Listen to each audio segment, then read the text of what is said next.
Bisdak, Salty Dudo. Okay, card si Ate Rose para kay Salty and Dudo. Wow. Pagdating namin doon sa likod ng ospital, merong lalaki, Sportage Kia daw ang kanilang sasakyan na puti. So nakita namin yung lalaki lumabas, nakatalikod. Sportage Kia na puti din yung kanyang sasakyan. So akala namin siya na si Kuya Mark. So inopen ni Daddy Insoy yung kanyang window. Ako din, sabi ni Daddy Insoy, "Hello! Kumusta? Mark, hello!" Share tayo. Oh. Ready to sleep na kami. Sila si Miss Rose and Sir Mark nasa second floor. Kaming tatlo dito sa first floor kasi mas mainit po dito. Ito yung cabbage kimchi natin. Namanghang ito, baked kimchi or white kimchi. Yung tawag doon? Yung iPad mo? Wala, oo.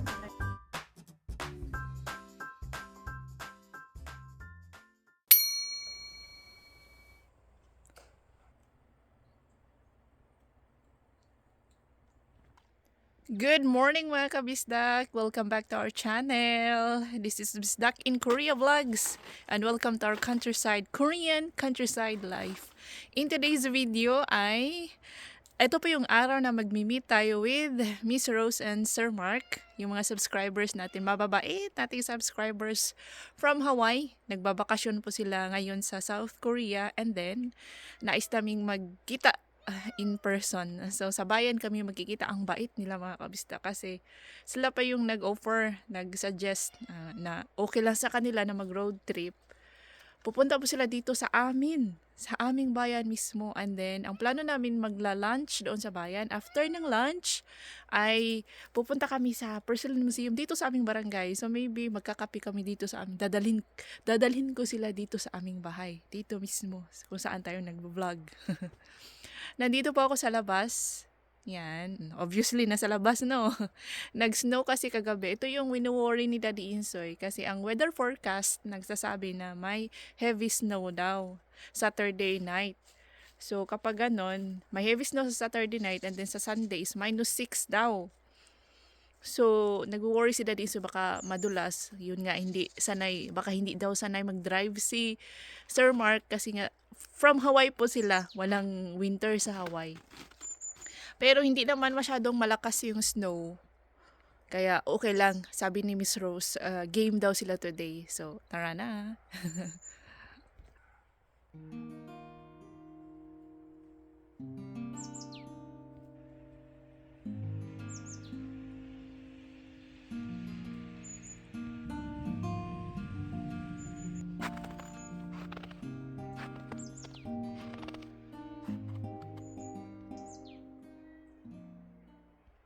Ang ganda po ng scenery.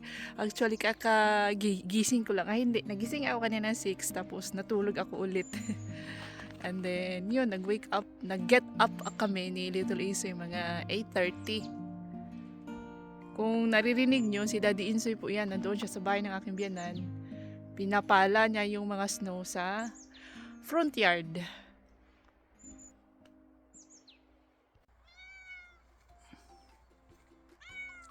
Yaw! Aliwa!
어이구래. 아이씨. 알았어. 됐어.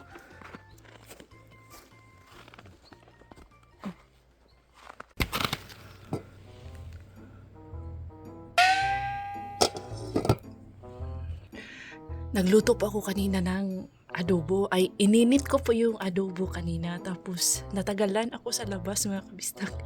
Buti na lang hindi nasunog. Yan, nilagay ko dito sa labas. Kasi, ano na nga, may usok siya. Hindi naman siya nasunog. Yung gilid-gilid pala nasunog. Pero yung bottom, wala. Nilagay ko dito sa labas. Tingnan nyo, automatic, oh. Tingnan nyo. Ano agad siya. Nag-cool down agad siya. Nilagay ko dito sa may... Ayan. Nag-pictorials pa kasi si Aljuma. Buti na lang. Naunahan ko si Daddy Insoy. Kung hindi, magra-rap yun. Nilagay ko na din sa... Yung nabili natin sa Daiso na kimchi container. Pupunasan ko lang muna itong nasa gilid-gilid. Yan. Naisip ko, ibalot muna siya sa plastic bago ko ilagay sa container. Pero, sabi ni Daddy Inso, hindi naman daw yan maglilik kasi kimchi container ito. For kimchi mga kabisdak, meaning silyado itong kanyang lid. Hindi daw ito maglilik. Ito yung ating kimchi na ginawa with chagon uni. And then, itong baked kimchi, white kimchi, hindi po ito maanghang mga kabisdak. Ito, medyo maanghang. Ito yung kimchi na, cabbage kimchi talaga. Tinransfer ko lang. Puno po ito mga kabistak, kinain na po namin yung yung mga nakuha, syempre. Yeah! Love daw nila ang Korean food, Korean mga dishes, side dishes. So love din nila ang kimchi. Ayun, magustuhan nila ang ating timpla. Kasi each household mga kabistak, ang sarap kasi, ang sarap ng kimchi, nagbavari po yan. Depende sa timpla ng gumagawa. Yung kimchi ni Kunoni, iba po yung, masarap naman siya, pero iba yung timpla niya. Sa timpla ni Chagunoni. So, kapag ako yung gumawa, iba din yung lasa ng akin. Pero same kimchi lang mga kabisdak.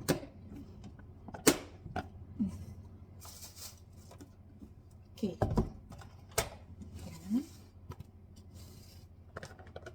Ay, punasan ko muna. Punasan na natin and then we're ready to go. Ito na po yung ating kimchi.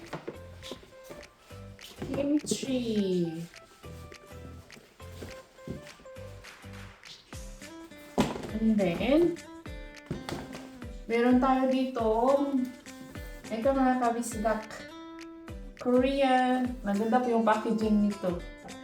Korea Heritage Herb Tea. Naipakita ko na ito nung same sa binigay ko sa aking friend. Ito, nabubuksan.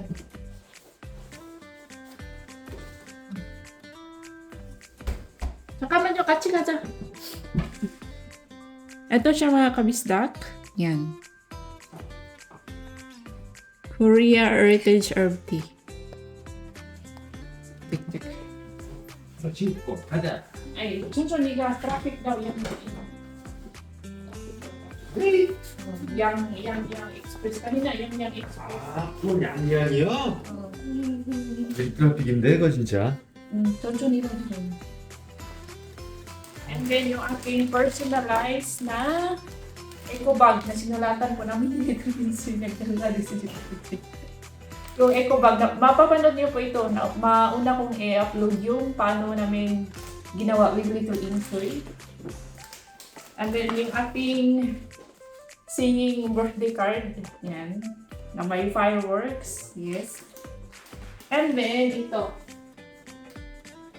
Si Kunoni po ang nagbigay nito kasi alam nila na darating si Miss Rose and Sir Mark. Thank you so much, Kunoni! Ginseng set po ito mga kabiskat. Yan siya. Korean red ginseng. Tonic pala. Tonic. Ayan. Mabigat siya.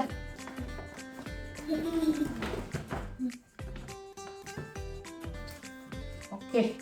This is what we will bring. Excited na ulit ko. Excited na si Jongo.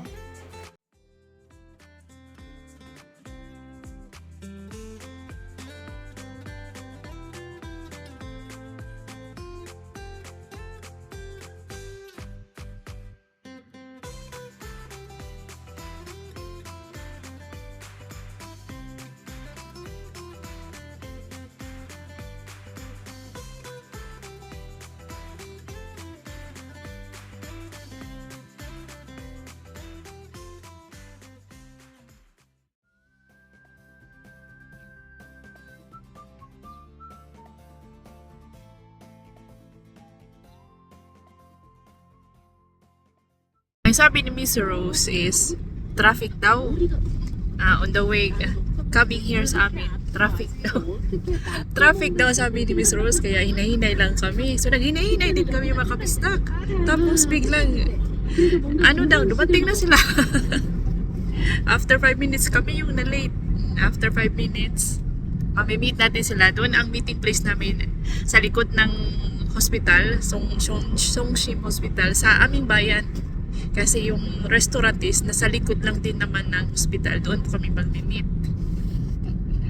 Ay, naku. Nakakatuwa po si Rose and Sir Mark. Para binilisan lahat yata nila yung pag-drive. Sabi ko, magdandahan kasi nga. Baka madulas yung daan. Dito sa amin, hindi naman madulas. I feel like they are private people mga kabisda, kaya nahiya ako mag-vlog. So hindi na rin ako nagtanong kung pwede bang mag-vlog. So ayan, wala tayong vlog sa first meeting, but ikakwento ko na lang po sa inyo yung mga pangyayari. Sauna time! Nasa sauna kami mga kabisda.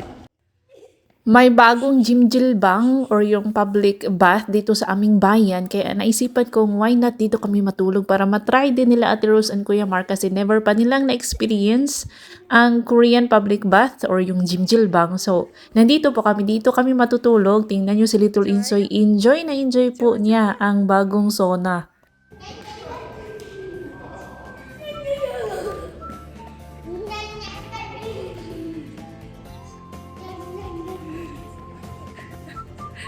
Japan. Sa Japan. Oo. Nag-private sauna ako. So, doon ka na sa public kasi wala siyang public. So sorry. Allah. But, make do. Uy, I need to get my wallet. It's okay. It's okay. 돈까스. 정우 돈까스 줘. 그래. 돈가스 하나 주시고요. 네.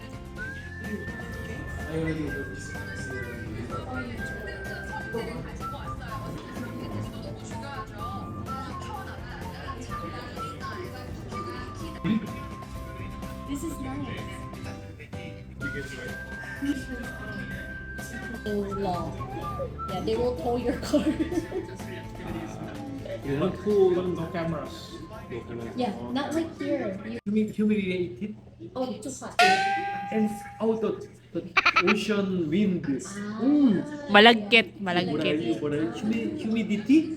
Humid, very humid. Yeah, high humidity. Wala na si Jongo. Isa sa mga na-admire ko kay Daddy Insoy sa kanyang character is yung pagiging welcoming niya sa mga bisita, even on first meeting. Ano siya, kahit limited lang yung English, nag-e-effort talaga siyang makipag-usap. Sabi niya kanina, high humidity, di ba malagkit man kapag high humidity, pero ang sabi niya, humiliated daw.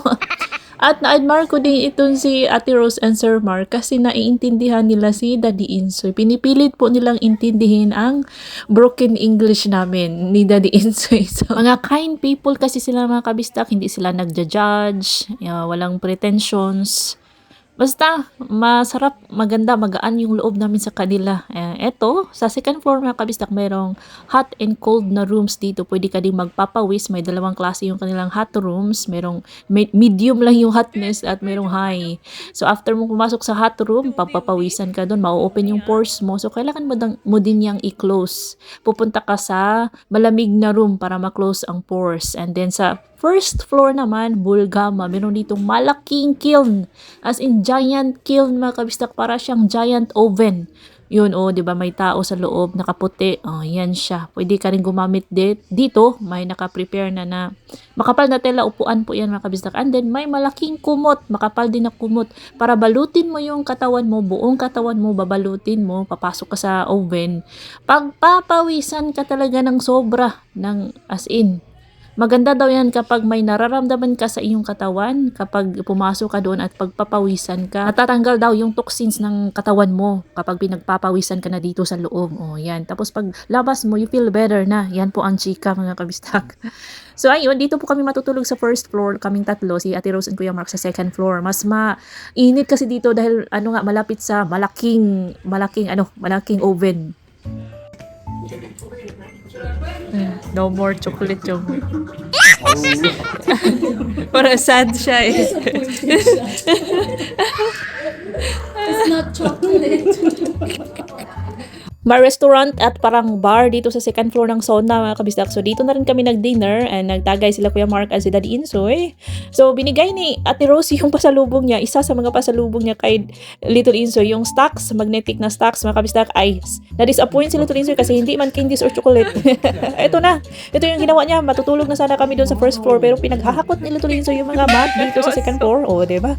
Parang isang barangay po ang papatulugin ni Little Insoy dito sa second floor. Kinuha na niya yung mga mats. Yan. Sapin po yan. Diyan ka matutulog mga kabisdak. Aja.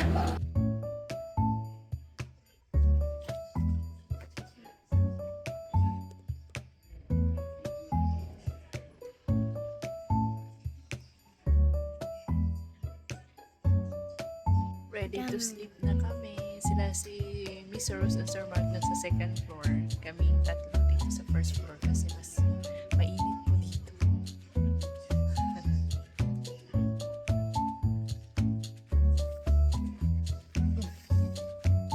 Nag-check out po kami ng 9 a.m. kinabukasan arang Lunes dito sa Jimjilbang. And then, mag-brunch kami doon sa restaurant malapit sa terminal, bus terminal. Ang aming paboritong Haejangguk dahil gusto dong itry ni Kuya Mark and Ate Rose. Ang sabi ni Kuya Mark, ang Haejangguk ay para daw papaitan. Papaitan ba ang tamang term? Papaitan ba yung sinabi ni Kuya Mark? Parang yun nga, sabi niya, Ilocano kasi itong si Kuya Mark at si Ate Rose. Oh. Pero English speaking sila kasi 9 years old, 10 years old, ganun pa lang sila, nag-migrate sa Hawaii. And then, ayun, may pasalubong na naman si Ate Rose sa amin. Ay, hiyang-hiya na ako kasi ang dami nilang binigay sa amin, mga kabistak. Tas yung tingnan nyo, yung binigay namin, konti lang. Ay, naku, parang dapat babawi tayo dito kay Kuya Mark and Ate Rose ba? Hello, mga kabistak! So, ayan, nakauwi na po kami sa bahay. Nakaligo na kami ni Little Insoy. Sila, si Ate Rose at si Kuya Mark. Ate Rose at Kuya Mark. Nasa Seoul na po sila. Jo, Majo. Ito yung nilalaro ni Little Insoy at the moment. Jo, yan. Si Daddy Insoy nasa pension kasi may gagawin po siya doon. Yun ba? Ito yung mga pasalubong ni Ate Rose at ni Kuya Mark. Para kay Little Insoy. Oh, Starbucks tumbler. Para sa akin yata yan. Starbucks tumbler. Ooh, Hawaii! Hawaii nas... Wow! Diyan eh. Ay, nako. Meron na naman. Ay, thank you kasi hindi chocolate. Yay! Ay, meron po chocolate na alam na kabisa. Pero, maganda kasi individual packing siya. Maganda to. Masarap po ito, promise. Itong macadamia na alam ni Ate Rose. Tapos, ito siya mga kabisdak. Macadamia siya, ko mamaya. And then, Starbucks Discovery, ko mamaya. Diyan pa. Ikikwento ko na lang sa inyo yung paano kami nagkita kasi nahiya akong mag-vlog mga kabisdak sa mga bisita namin on first meeting. Parang okay lang naman, hindi ako sa kanila nag-ask kung pwede pa yung vlog. Parang ayaw ko lang kasi at first gusto ko yung kami lang talaga. So next time, magkikita pa naman kami next time. So yun, pwede nang mag-vlog tayo doon. Pero on first meeting, ayaw ko, hindi ako komportable na may camera. gusto ko yung parang intimate yung sa amin lang na moment ko. So, next time na mga kabisda kasi nga, first meeting. Wow! Hibiscus. Pakita ko sa inyo kaya yung talaga close up. Oh my God. Si Ma'am Rose ba, yung mga pasalubong niya talaga ay ang ganda. Yung hindi lang basta-basta pasalubong. O tingnan nyo, for little insert ito naman, cookies. Ito, nilaro na ni Little Insert kagabi kasi nasa sauna po kami, gym ba? Sauna, public bath, gano'n. Meron pa, Hawaiian black coffee para kay Daddy Insoy. Meron na naman. Bisdak, Salty Dudong. May card si Ate Rose para kay Salty and Dudong. Wow. Bisdak family, Salty and Dudong. Ibigay ko po ito sa kanila pag-uwi natin. Hindi ko po ito i-open kasi for Salty and Dudong man ito. Magic sa'yo? As in, yan, para kay Little Insoy, water, parang reusable board and water pen. Okay. Nai-erase mo yata ito mga kabisda. Reusable boards and water pen. Gusto ni Little Insoy po yung macadamias.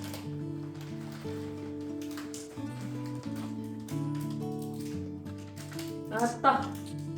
Bigyan natin si Biana nito. 둘, 셋. 엄마 보세요.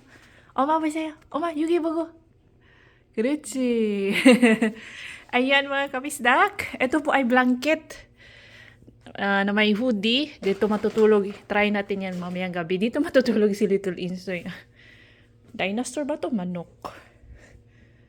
Try natin yan mamaya. Blanket yan mga kabisdak. So, itong water wall. Color with water. Let's try and color again.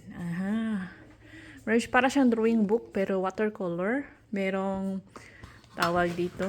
Magna Tiles Micro Mags Travel Set. Ito. Nilaro na ito ni Little Insoy sa sauna. Magnetic tiles siya mga kabisdak. So, pwede kang dyan. Gumagawa ka mag-build ka ng mga shapes. Ganon.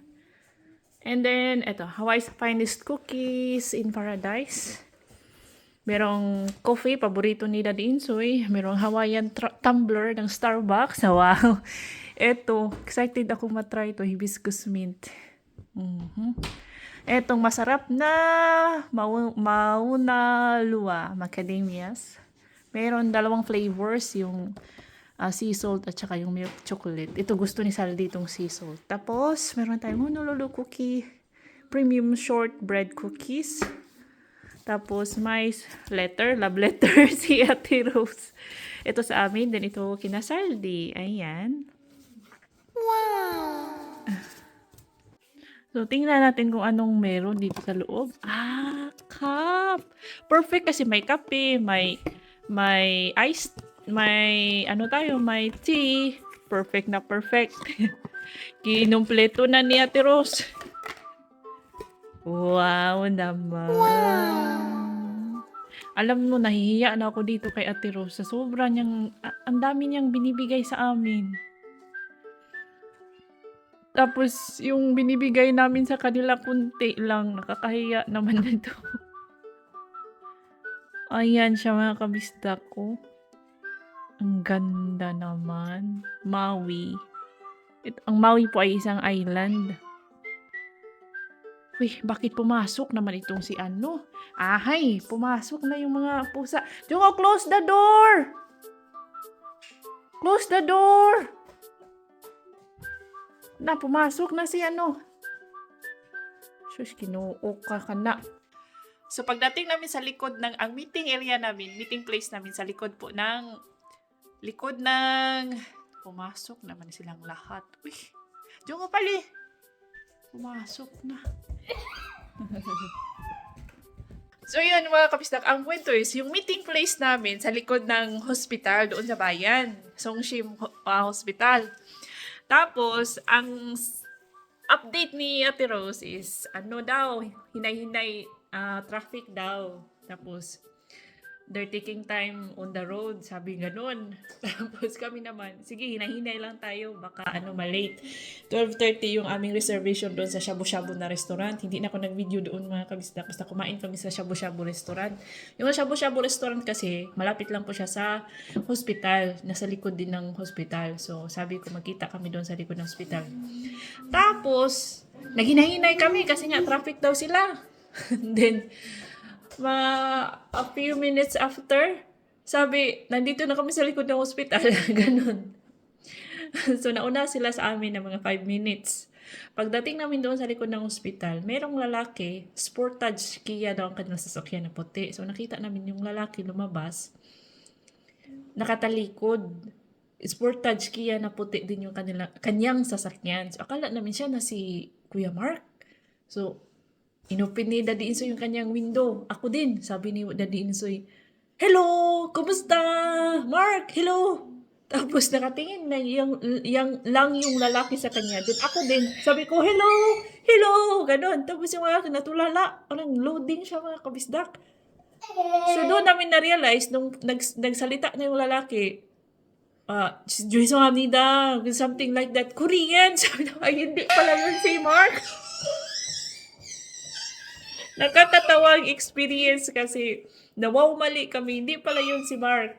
So, ayun, umikot kami. Nasa, dito nakapark yung Korean na lalaki. Dito sila sa, opposite side. So, lumiko kami. And then, ayun na, nakita ko si Ate Rose. Sabi ko, mali kami. Akala namin si Mark yung nasa kabila. Yun lang akin chika na nakakatawa. Yung tsura ng Koreanong lalaki. Yung Koreanong lalaki kasi para din siyang Pinoy.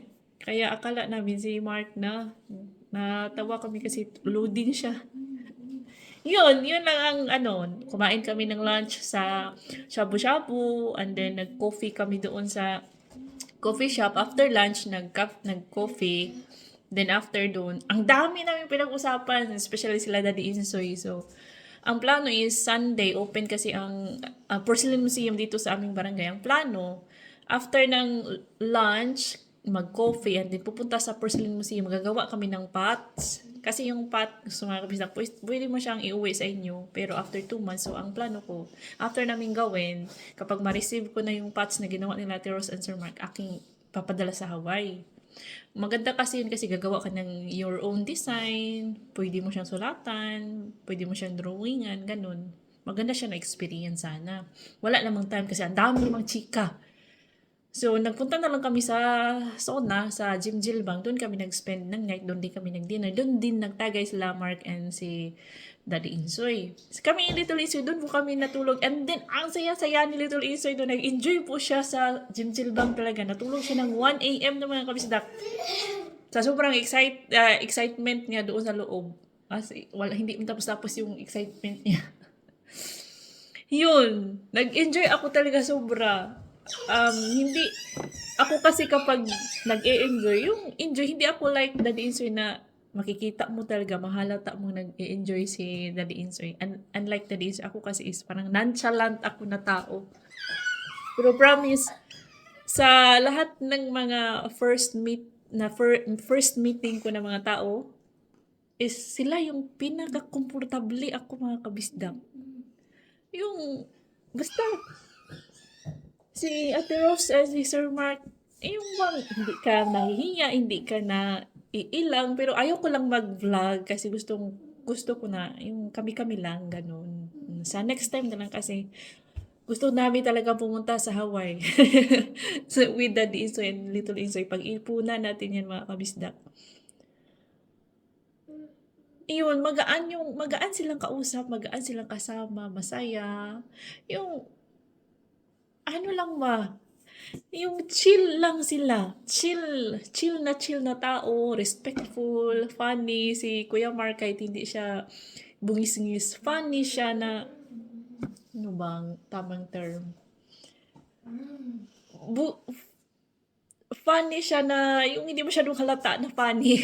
Kung magigets mo siya, na siya, basta yun na yun. Si Ate Rose naman, as in, sila, maayos kausap, beautiful people. Oh, yes. Yun ang tamang term. Beautiful people po silang dalawa. And then kind, generous, understanding, respectful sa ibang culture. Lahat ng pagkain, kinakain nila mga kabisdak. Wala silang arte. Kaya, biruin nyo sila pa yung pumunta dito sa amin kahit na malamig and then nag-snow pa. Sila pa talaga yung nagtyaga. Ang plano ko talaga is sa Chunchon kami magkikita. Para half-half ba? Hindi masyadong malayo sa kanila, hindi rin masyadong malayo sa amin. Pero itong si Ate Rose, sabi niya, wag na, kami na pumunta dyan sa inyo. Ayaw kong mabother si Dan Insoy na mag-drive. Kaya naman ni Mark kasi they love daw the road trip sa countryside. Ganun. So, sila pa yung nag-effort talaga pumunta dito para ma-meet kami, ganun. Mabigay yung kanila mga pasalubong. Diba? Nakakatuwa, mga kabisdak na may mga taong ganyan. Yung nagbibigay po sila ng happiness sa taong nakakasalamuha nila, ganun. Kahit hindi naman kami, first meeting nga namin yun. Nag-uusap lang kami sa email. Na kilala lang ako ni Miss Rose sa YouTube, sa mga vlogs lang natin. Basta ang saya. Kami nga ni Daddy Insoy kanina habang pauwi, lagi lang namin bukang bibig na ang saya, ang sarap nilang kasama. Kahit hindi sila mga bungis-ngis, pero yung may substance ba yung pinag-uusapan, kung may seryoso na time, may funny na time, pero overall mga kabistak, good people, beautiful people, na ano namin na ang mga Hawaiians pala is masarap silang kasama. Yung chill lang, yung walang stress kasama, kung may mga basta alam kong na understand niyo yung aking minimin. Ganun sila na mga tao nga kabisdak. Kaya to Ate Rose and Kuya Mark, thank you so much po sa pagdating sa aming buhay. Marami kaming natutunan kay Mark, kay Ate Rose. Ganun. Masaya siya mga kabisdak. Thank you so much. See you soon again, Kuya Rose, Kuya Mark, and Ate Rose. See you soon again. Definitely, magkikita talaga kami ulit. So, yun lang po ang aking chika. And if you enjoyed this vlog, please consider to subscribe. Please like, comment, share, hype, and pakisubscribe na din. And then, please click the notification bell para updated kayo sa ating mga next upload. See you soon. See you on our next vlog, mga kabisdak. Ingat lahat!